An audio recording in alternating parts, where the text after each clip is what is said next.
Giza's Great Pyramid. A simple story has been told to us for almost 5,000 years.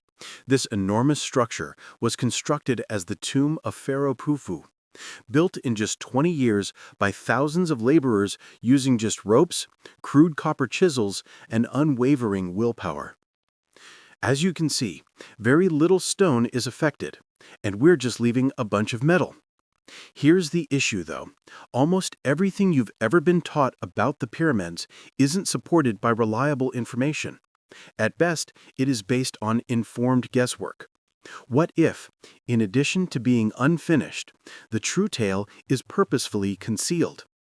The most influential archaeologist in Egypt, Dr. Zahi Hawass, is at the center of this mystery.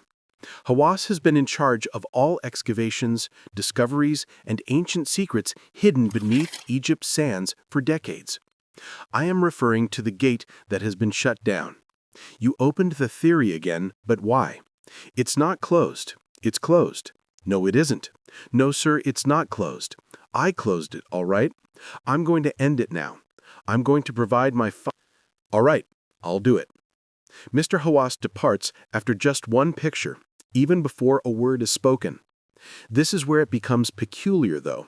Hawass is notorious for stifling independent research and alternative theories, particularly those that challenge the official narrative he has fought so hard to maintain, rather than embracing new ideas and findings. Since the majority of the material on pyramids is inaccurate, the majority of it, archaeology books contain the majority of it in books about archaeology. Really, except from me, I'm not a conspiracy theorist, but why has Hawass been so adamant on halting some explorations? When new discoveries are found, why stop research at that point? Findings that could change the course of human history. Is he safeguarding Egypt's cultural legacy? Or is there something else he's protecting? Trust me, if you've ever wondered if there's more to the pyramids than meets the eye, you'll want to stay tuned, because tonight we'll be delving deeply into data that has left historians stunned, scientists perplexed, and archaeologists irritated. The truth behind this monument is more older and stranger than mainstream Egyptology acknowledges, with precision stonework that is hard to duplicate even now, and hidden rooms that have been locked for thousands of years. As historians assert, could the Great Pyramid have been constructed with simple hand tools, ropes, and wooden rollers? Or was it built using antiquated technology that we still don't understand? If so, who constructed it and why? We'll confront the guardians of history, uncover facts concealed in plain sight, and peel back the layers of concealment tonight. Because the greatest secrets of history are sometimes preserved. People who would rather you never ask questions are just burying them. The solutions you're about to learn could completely alter. Most of us associate ancient Egypt with elaborate hieroglyphics, magnificent tombs, and the famous Great Pyramid of Giza, which rises out of the desert sands. We've been taught for years that Pharaoh Khufu built this amazing structure circa 2550 BC as a stately mausoleum created by thousands of laborers using only simple hand tools. On the surface, this appears to be a remarkable feat of prehistoric human accomplishment. The problem is that this argument really loses credibility the more closely you examine it. This widely accepted picture of history is surprisingly unsupported by substantial evidence. It turns out that a lot of our presumptions may not be entirely accurate. Is it possible that we have a misunderstanding of who actually constructed the Great Pyramid and how they accomplished such a remarkable feat? Think on this unexpected fact.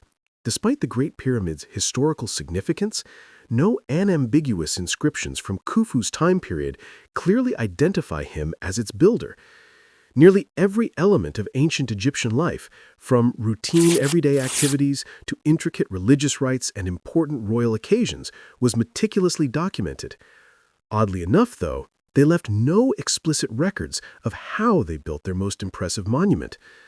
Occasionally, archaeologists make reference to faint markings and symbols found deep within secret chambers.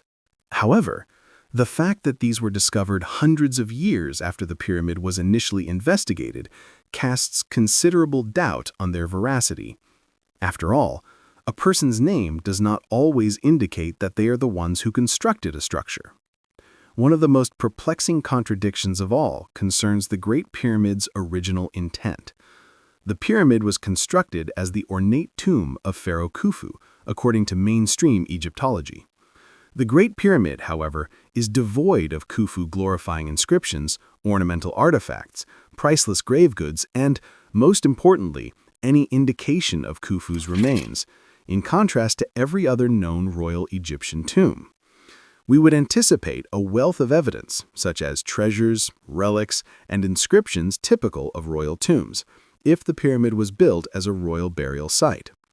None of these, however, have ever been found inside the Great Pyramid. An important point is raised by this startling absence. Is it possible that the pyramid served a completely different role, one that was maybe more advanced or practical than historians have historically believed? The incredible accuracy and intricacy of the pyramid itself is an even bigger enigma. At fractions of a degree, the Great Pyramid's alignment with true north continues to astound contemporary engineers and builders.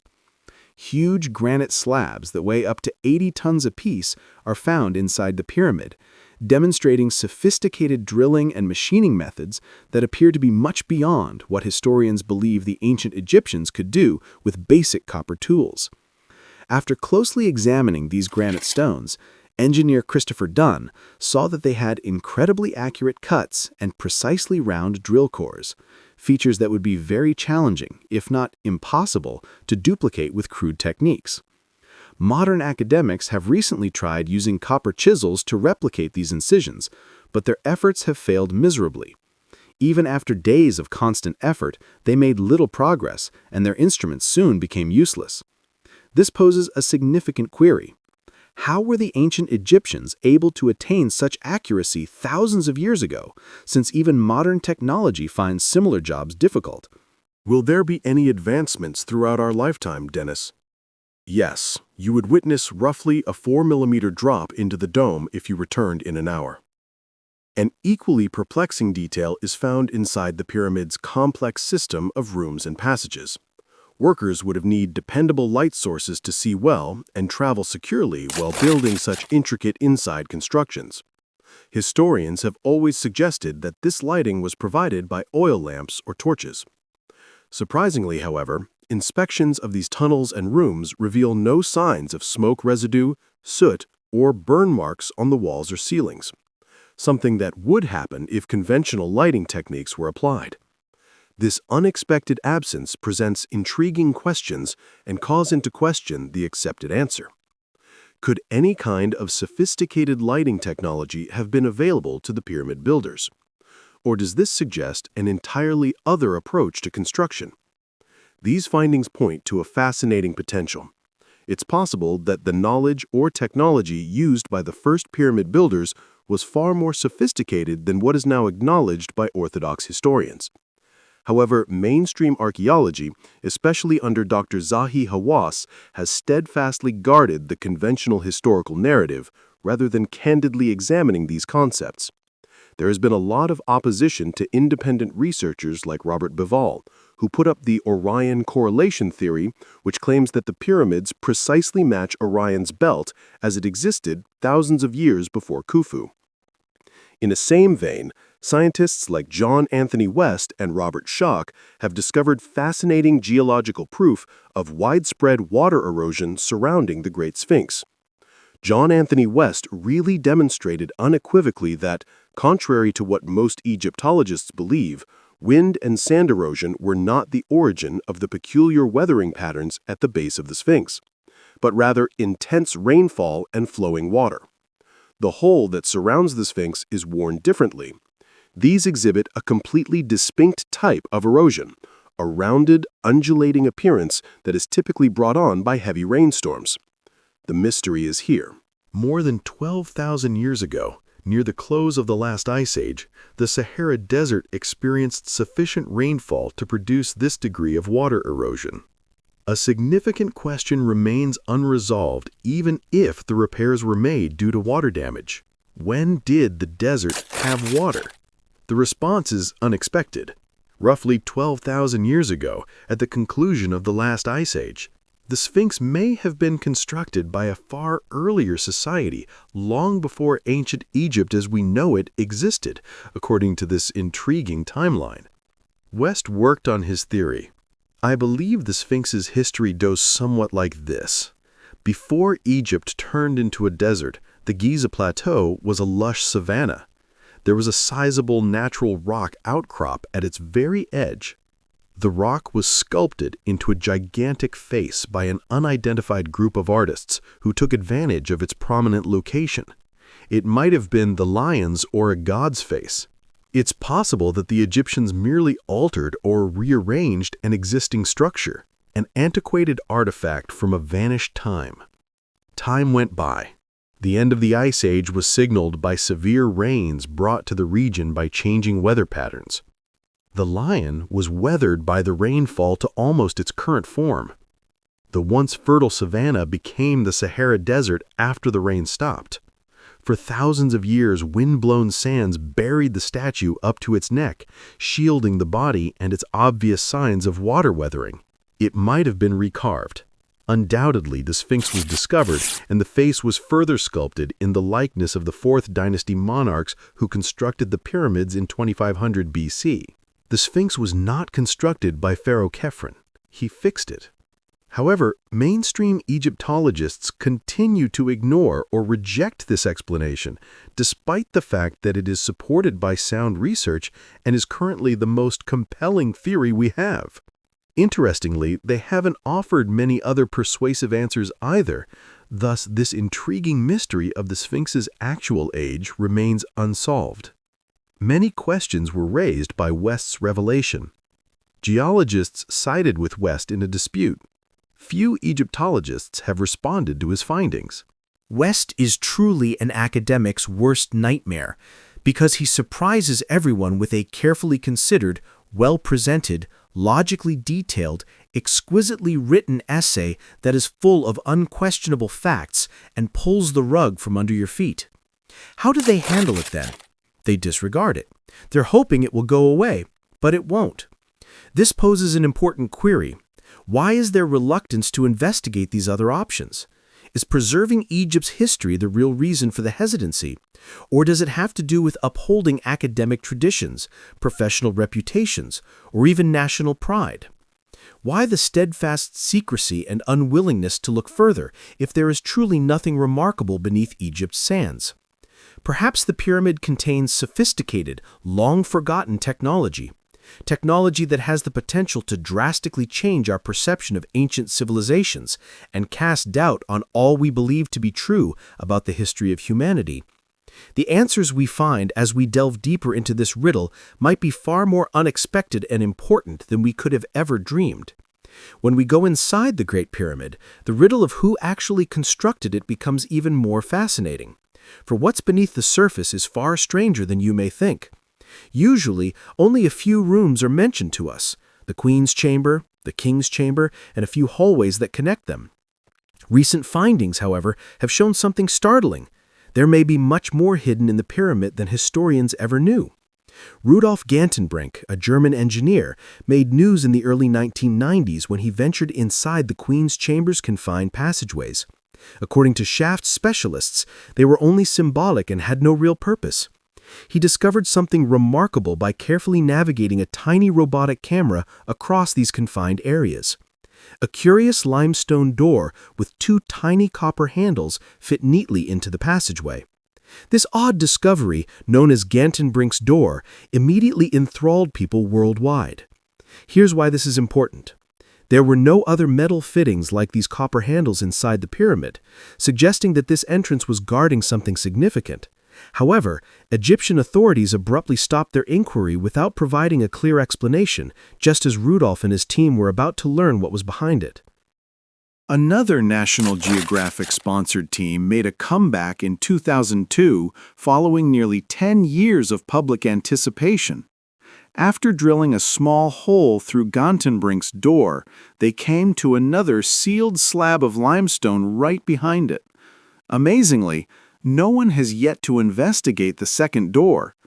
Researchers from all over the world have repeatedly asked for more investigation, but Egyptian authorities have refused. Naturally, this abrupt opposition at such a crucial juncture begs the question, what's causing the ongoing caution? Is the preservation of ancient riches the true interest of officials, or is there another agenda they would rather conceal? The mystery then grew even more intense in 2017.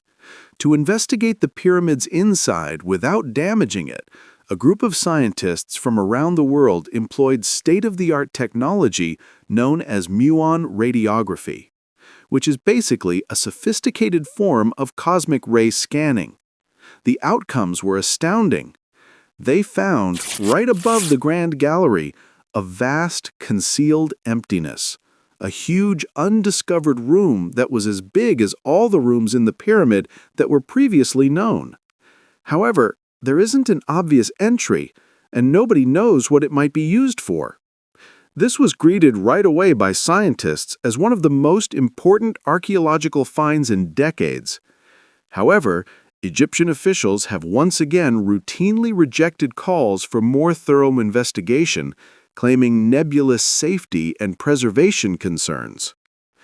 Beyond these secret rooms and closed-off corridors, tangible proof found within the pyramid itself contradicts conventional wisdom. Engineer Christopher Dunn and other researchers have painstakingly recorded patterns and markings that amply demonstrate the use of sophisticated tools.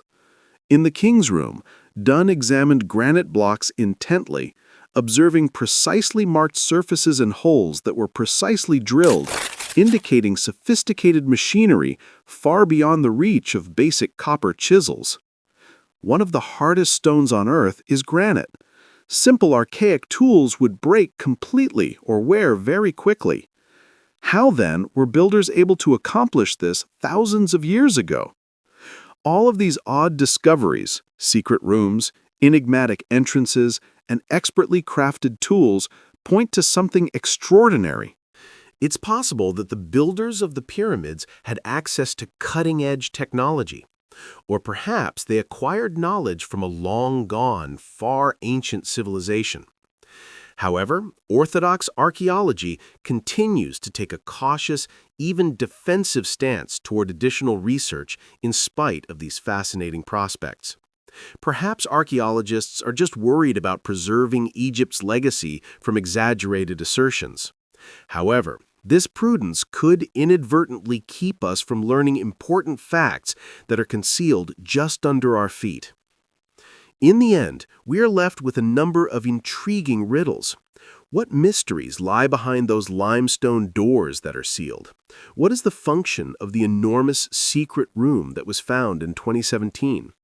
And can uncovering these secret areas eventually show who actually constructed the Great Pyramid and how they managed to pull off this incredible achievement? One individual stands firmly between us and the solutions to the numerous mysteries that remain concealed deep within the Great Pyramid. Dr. Zolhi Hawass, whose choices have influenced not just what the general public is aware of regarding ancient Egypt, but also, and perhaps more significantly, what we are not aware of. Haas has dominated Egyptian archaeology for many years. He has held influential posts such as Minister of Antiquities and Secretary General of Egypt's Supreme Council of Antiquities. He is charismatic, vocal, and strongly defends Egypt's ancient heritage. Because of these positions, he has unmatched authority over who is allowed to dig, what research may be done, and eventually which discoveries are made public. However, beneath his fervent defense of Egyptian culture lurks a far more sinister reality, a strict and covert structure that has continuously thwarted scholars who seek to question conventional wisdom. Supporters of Hawass could now contend that he is merely protecting Egypt's precious assets from reckless or speculative theories. Is there another, more disturbing possibility, though? Could Haas's stringent regulations purposefully conceal some facts in order to maintain cozy, well-established historical narratives, safeguarding academic traditions, professional reputations, or even Egyptian pride? After seeing this video, please share your thoughts in the comments section below. Because Hawass has successfully established himself as the ultimate gatekeeper of Egyptian history, by carefully selecting who can conduct study and exactly what can be made public, perhaps stifling findings that have the potential to completely alter our perception of the ancient world. The legacy of Hawass is complex. On the one side, his fervent advocacy of Egyptian culture has significantly increased Egypt's international recognition. However, there might have been an unintended cost to this influence. Important facts about ancient Egypt may still be hidden beneath the sands as a result of his restrictive policies, which may have been implemented purposefully or accidentally. We are then left with a perplexing query. Is Dr. Zahi Hawass really preserving Egypt's cultural legacy? What else is he protecting? Secrets that could completely change the course of history?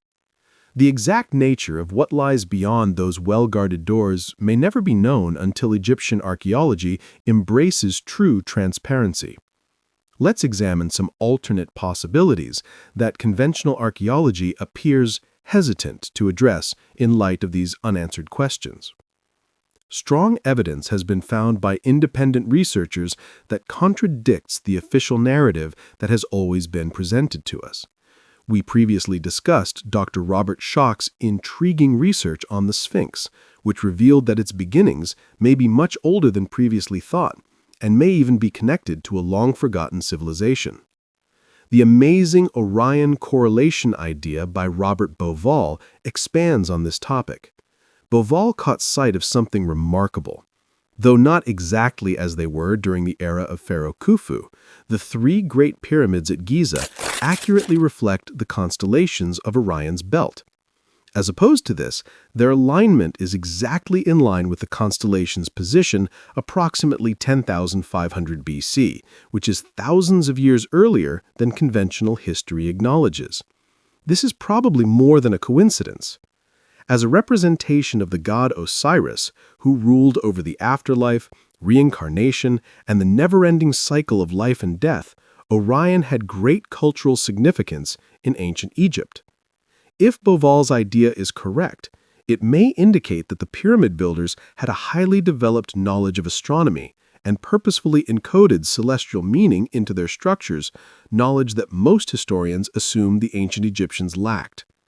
Going a step further, some scholars propose that Egypt's magnificent structures may actually be a link to a much earlier, vanished society, one with considerably more sophisticated technology and abilities than historians now acknowledge. When engineer Christopher Dunn carefully inspected the granite blocks inside the Great Pyramid, he found evidence of advanced tool cuts and accurate drilling marks that were impossible to achieve with crude copper chisels. Because granite is so hard, it would be difficult to make exact incisions as Dunn saw, even with contemporary hand tools. Was it possible for the ancient Egyptians to create such elaborate craftsmanship using such little tools? Or did innovations from a different culture help them? How the Egyptians moved massive chunks of granite to the pyramid site is another perplexing contradiction. The source of some of these enormous stones, which may weigh up to 80 tons each, was more than 500 meters from the Giza Plateau. The ability of the ancient Egyptians to carry these enormous stones over such great distances, especially without the use of wheels or sophisticated machinery, has not been satisfactorily explained by mainstream historians. Even now, moving stones this big and heavy would be extremely difficult logistically, needing specialized transport trucks, heavy machinery, and careful preparation. There is a clear question raised by this substantial void in the conventional narrative. What would still be extremely difficult for modern engineers to accomplish, And how could ancient architects have done it? Building on this notion, Graham Hancock suggests that there was once a highly developed global civilization that has since vanished as a result of a catastrophic world event or slow decline. Hancock cites archaeological sites all throughout the world as proof of this extinct civilization, most notably the magnificent complex of temples known as Göbekli Tepe in Turkey, which dates back about 12,000 years. According to Hancock, these ancient peoples' advanced knowledge was not completely lost.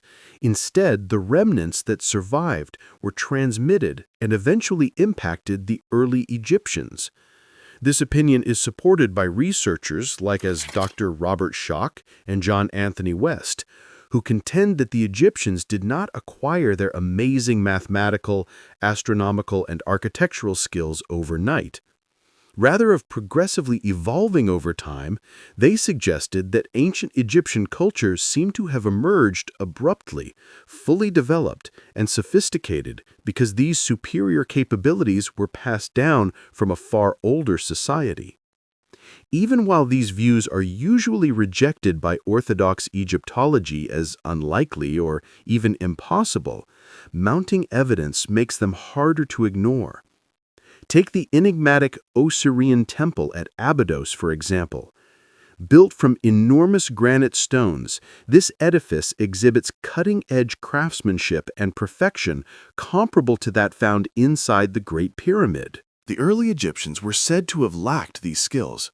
In a similar vein, the enormous granite boxes at Saqqara's Serapim exhibit remarkable accuracy that would be difficult for even the most advanced machinery of today, let alone tools from the Bronze Age. These astounding findings raise fundamental doubts about the conventional wisdom on ancient Egypt and raise the possibility of previously undiscovered historical facets. Could it be that evidence of an older, highly developed culture that built Egypt's most famous monuments has been missed or purposefully disregarded by modern archaeology? If so, who were these enigmatic builders, and how could they have technology and knowledge that was well ahead of their time? The enigmatic absence of inscriptions that unmistakably connect Pharaoh Khufu to the Great Pyramid, the exquisitely detailed stonework that appears to be too complex for simple tools, the sealed chambers that remain unopened, and the evidence that suggests a much older origin are all things that we have examined in detail. The official account of history that we have always been taught is called into doubt. These intriguing findings imply that the architects of the pyramids probably possessed significantly more sophisticated knowledge and methods than are often acknowledged in history. This concept may initially seem out of the ordinary, but it becomes increasingly plausible with each new piece of information we uncover. It's possible that the ancient Egyptians were more knowledgeable than we think, and that their sophisticated methods were just forgotten over time. Alternatively, it is possible that these structures were constructed by a previous civilization whose techniques were eventually inherited or modified by the Egyptians. But why is conventional archaeology still hesitant to properly investigate these concepts if they are so fascinating? Accepting an older, more developed society might fundamentally alter the narrative we now accept, which is one reason. The conventional timeline has served as the foundation for the identities and reputations of historians, archaeologists, and even entire nations. It's difficult to rewrite history texts, museum displays, and deeply held beliefs. Egypt faces delicate questions of national pride and identity when it admits that its renowned pyramids may have existed before their recognized civilization, or may not have been entirely Egyptian inventions. It's possible that Orthodox archaeology is inadvertently concealing significant facts beneath the desert sands by opposing more thorough investigation into secret chambers, antiquated technologies, and alternative historical explanations. Imagine if we found strong proof beneath Egypt's desert of an ancient civilization forgotten by history. Not only would such a discovery alter our perception of Egypt, it has the potential to completely change our perception of human history and cast doubt on all of our preconceived notions about our predecessors and the amazing feats they may have achieved. As we stand on the precipice of these deep secrets, we have to wonder if archaeologists will ever unlock these locked doors and discover what lies beyond. Or will future generations who are courageous enough to pursue the truth be the ones to unlock the mysteries of the Great Pyramid? As we continue to uncover the intriguing mysteries that history has yet to uncover, be sure to subscribe and watch our other videos for more ancient mysteries. As always, thank you for watching, and be careful. Until the next time.